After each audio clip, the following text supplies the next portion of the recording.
Ganesh comment చేస్తున్నారు ఓం శాంతి sir అని చెప్పేసి. TDP Congress, BJP Congress, TDP అంటూ కామెంట్ చేస్తున్నారు. I really don't understand this. Yeah ఇప్పటికే రఘురామకృష్ణరాజు కూడా ఈ అంశానికి సంబంధించి రెస్పాండ్ అయినట్లుగా తెలుస్తుంది. ఒక్కసారి రఘురామకృష్ణరాజు ఎలా రెస్పాండ్ అయ్యారో చూద్దాం. పెద్దలు ముద్రగడ పద్మనాభం గారు మృతి చెందారు అన్న వార్త తెలిసి నాకెంతో బాధ అనిపించింది.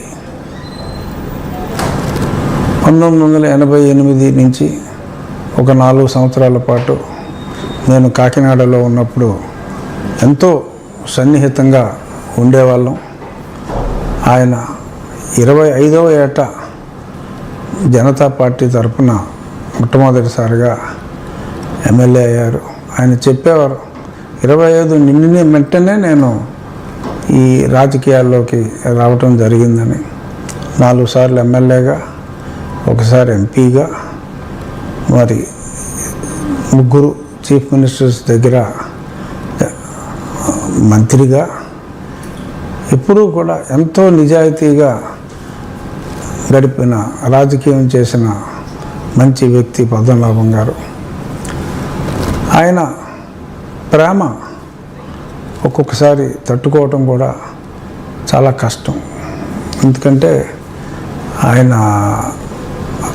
అభిమానం ఎప్పుడు కూడా గుర్తుకొస్తూ ఉంటుంది. అయితే ఈ సందర్భంగా గుర్తు తెచ్చుకునేది, వారు పెట్టింది అంటే మా గోదావరి జిల్లాలో ఆతిథ్యానికి కొంచెం పెట్టింది పేరు. ఆయన పెట్టినంత తినకపోతే కూడా ప్రేమతో అలిగే ఎంతో సునిశ్చిత స్వభావి ముద్రగడ పద్మనాభం గారు. డెఫినెట్గా రాష్ట్ర రాజకీయాలకు ఈరోజు ఎందరో పాత తరం రాజకీయ నాయకులు అందరికీ కూడా ముద్రగడ పద్మనాభం గారి మృతి తీరని లోటు.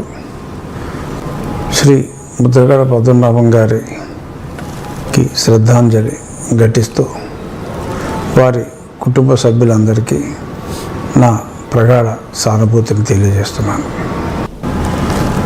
పెద్దలు ముద్రగడ పద్మనాభం గారు మృతి చెందారు అన్న వార్త తెలిసి నాకెంతో బాధ అనిపించింది. 1988 నుంచి ఒక 4 సంవత్సరాల పాటు నేను కాకినాడలో ఉన్నప్పుడు ఎంతో సన్నిహితంగా ఉండేవాళ్ళం. ఆయన 25వ ఏట జనతా పార్టీ తరఫున మొట్టమొదటిసారిగా ఎమ్మెల్యే అయ్యారు. ఆయన చెప్పేవారు 25 నిండిన వెంటనే నేను ఈ రాజకీయాల్లోకి రావటం జరిగిందని. 4 సార్లు ఎమ్మెల్యేగా, ఒకసారి ఎంపీగా, మరి 3 చీఫ్ మినిస్టర్స్ దగ్గర మంత్రిగా, ఎప్పుడూ కూడా ఎంతో నిజాయితీగా గడిపిన, రాజకీయం చేసిన మంచి వ్యక్తి పద్మనాభం గారు. ఆయన ప్రేమ ఒక్కొక్కసారి తట్టుకోవటం కూడా చాలా కష్టం. ఎందుకంటే ఆయన అభిమానం ఎప్పుడు కూడా గుర్తుకొస్తూ ఉంటుంది. అయితే ఈ సందర్భంగా గుర్తు తెచ్చుకునేది, సో మనం చూస్తున్నాం ఇప్పటికే రఘురామకృష్ణరాజు కూడా ముద్రగడ మృతి పట్ల తన సంతాపాన్ని తెలియజేస్తున్నారు. అలాగే అంబటి రాంబాబు ఒక ట్వీట్ చేశారు. మరికొంతమంది ప్రముఖులు కూడా చాలామంది ఈ అంశానికి సంబంధించి రెస్పాండ్ అవుతున్నారు. ఖచ్చితంగా రఘురామకృష్ణరాజు చెప్పినట్లుగా, ఇంతకుముందు మా ప్రతినిధి ప్రకాష్ మాట్లాడినట్లుగా, ఆయన గురించి నేను విన్న కొన్ని విషయాల్లో, నాకున్నటువంటి అతి తక్కువ ఈ ఎక్స్పీరియన్స్లో ఆయన చేసిన కాపు ఉద్యమాన్ని నేను చూశాను. ఆయన తీసుకున్నటువంటి చాలా బలమైన నిర్ణయాలు, ఆయన ఎదుర్కొన్న కొన్ని ఒడిదుడుకుల్ని మనం చూస్తూ వస్తున్నాం. కాపు సామాజిక వర్గంలోని కొంతమంది పెద్దల నుంచే ఆయన ఎదుర్కొన్నటువంటి కొంత వ్యతిరేకత కానీ, లేదంటే చివరి రోజుల్లో ఆయన తీసుకున్నటువంటి నిర్ణయాలు కానీ ఇవన్నీ కూడా వింటూ వస్తున్నాం. ముఖ్యంగా రఘురామకృష్ణరాజు చెప్పినట్లుగా, ప్రకాష్ మాట్లాడినట్లుగా ఆయన ఇంటికి వెళ్తే ఎవరు వెళ్ళినా సరే, మిత్రుల, శత్రువుల, ఎవరైనా సరే, చిన్నవాళ్ళ పెద్దవాళ్ళ అనే డిఫరెన్స్ ఉండేది కాదు. చాలా చిన్న స్థాయి వ్యక్తులు వెళ్ళినా సరే ఆయనే స్వయంగా వడ్డించేవారు. బ్రేక్ఫాస్ట్ అయినా, లంచ్ అయినా, డిన్నర్ అయినా కనీసం కొన్ని 10 రకాల ఐటమ్స్ ఆ టేబుల్ మీద ఉంటాయని, ఆయనే దగ్గరుండి వడ్డిస్తారని చెప్పేసి, ఒకవేళ తినకపోతేనో సరిగా నిజంగానే ఆయన ఫీల్ అవుతారని ఫుడ్ వదిలేయకుండా తినాలని చెప్పి మేము తినలేం బాబోయ్ మమ్మల్ని వదిలేయండి అని చెప్పినా సరే కుదరదని చెప్పేసి మాట్లాడుతూ ఆయన వడ్డిస్తూ అలా తన ప్రేమను చూపిస్తారని, తన అంటే అతిథికి ఇచ్చేటువంటి మర్యాద విషయంలో ఆయన ఎక్కడా కాంప్రమైజ్ అవ్వరని చాలా సందర్భాల్లో వింటూ వస్తున్నాం. బ్రేక్ఫాస్ట్ అయినా సరే, లంచ్ అయినా, డిన్నర్ అయినా కొన్ని 10 రకాల వంటకాలు ఆయన వండి పెడుతూ ఉంటారని కూడా చెప్తూ వస్తుంటారు. ప్రకాష్ ఉన్నారు, ఇంకా ప్రకాష్తో మనం మాట్లాడదాం. ప్రకాష్, ఇప్పుడు మరి హాస్పిటల్ వద్దకు ఎవరెవరు వెళ్తున్నారు? ఆయన అక్కడ ఏ హాస్పిటల్లో ఉన్నారు? అక్కడికి ప్రముఖులు ఎవరైనా వెళ్తున్నారా? మరి తదనంతర కార్యక్రమాలకు సంబంధించి ఏమైనా అప్డేట్స్ తెలుస్తున్నాయా మనకి?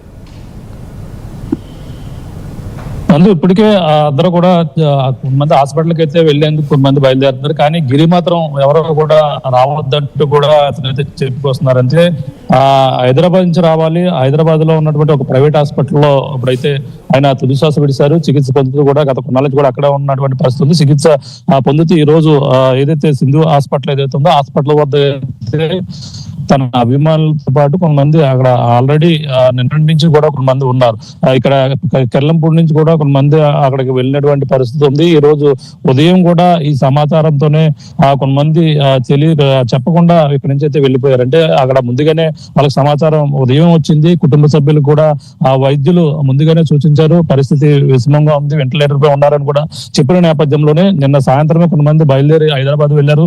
వాళ్ళంతా కూడా ఇప్పుడు జరిగినప్పుడు ఏదైతే కొంచెం అధికారికంగా ప్రకటించవలసిన అవసరం ఉన్నప్పటికీ కొంచెం ఆల్మోస్ట్ అంతా అతను చనిపోయినటువంటి పరిస్థితి ఉందని కూడా చెప్పుకొచ్చారు. అంటే అక్కడ నుంచి హైదరాబాద్ నుంచి తీసుకురావాలి. ఇప్పటికే కెర్లంపూడిలో తన నివాసం వద్ద అయితే విషాద ఛాయలు అల్లుకున్నాయి. ప్రతి ఒక్కరు కూడా కుటుంబ సభ్యులు, అక్కడ కొంతమంది బంధువులు అందరూ కూడా కెర్లంపూడి స్వగ్రామానికి అయితే చేరుకుంటున్నారు. ఆ ఇంటికి అయితే భారీ ఎత్తున ఇప్పుడైతే వస్తున్నటువంటి పరిస్థితి పక్క కనపడుతుంటే హైదరాబాద్ నుంచి తన భౌతిక కాయాన్ని తీసుకొచ్చేందుకు పక్కన ఏర్పాట్లు జరుగుతున్నాయి. ఇంకా ప్రాసెస్ పడే అవకాశం ఉంది. ఈ రోజు 1 గంట తర్వాత తన యొక్క భౌతిక గాయం అయితే అక్కడి నుంచి బయలుదేరే అవకాశం ఉంది. రేపు ఉదయం 12 లేదంటే 11:10 టైంకల్లా ఇంటికి చేరుకునే కూడా అవకాశం అయితే ఉంటుందని కూడా వాళ్ళకి సంబంధించిన అనుచరులు చెప్తున్నటువంటి వెర్షన్. అంటే ఈయన అంటే ప్రధానంగా అక్కడి నుంచి రావాలి అంబులెన్స్ లో, అక్కడి నుంచి భౌతిక గాయాన్ని ఇక్కడ కెర్లంపూడి స్వగ్రామానికి తీసుకుని వస్తారు. ఆ స్వగ్రామంలోనే తన అంత్యక్రియలు కూడా పూర్తి అవే అవకాశాలు కూడా అక్కడే మొత్తం అన్ని కూడా చేసే ఏర్పాట్లు కూడా మరో పక్క కనపడుతుంది. ఎందుకంటే అక్కడ కెర్లంపూడి వద్ద ఆయన నివాసం ఇంటి వెనకాల ప్రాంతం ఉంది. అక్కడ ఆయనకి సంబంధించిన అన్ని ఏర్పాట్లు కూడా చేయాలని కూడా మొదట్లో అప్పట్లో